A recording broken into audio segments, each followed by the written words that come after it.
جبت ايه معايا. عارفين اللعبه اللي هي ماشين دي، اللي هو بتقعدوا تحركوا البتاع وبينزل ياخد حاجه ويطلع؟ كسبت 3 حاجات. اول حاجه الجلو ماسك ده للشعر الملون، وطبعا احنا عارفين ان قريب قوي هلون شعري فده هيكون مفيد جدا. وبعديها جبت الجلو كلينزر ده برضو شامبو تقريبا للشعر الملون فمفيد جدا.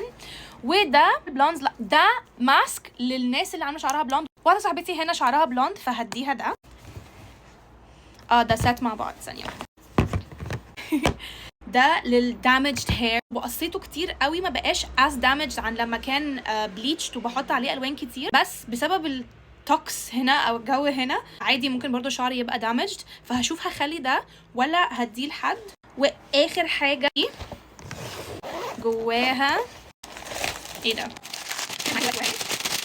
هي سمار كريم سكالب سكراب، كريم سكراب. الله ثانيه واحده. كونديشنر، وده شامبو فور دراي هير. انا ايه ده، انا شعري ممكن يكون دراي. المهم دي ودي كل حاجه خدتها من الايفنت. ايه ده، انا عارفه البراند ده. تيهي جامد. بس كده.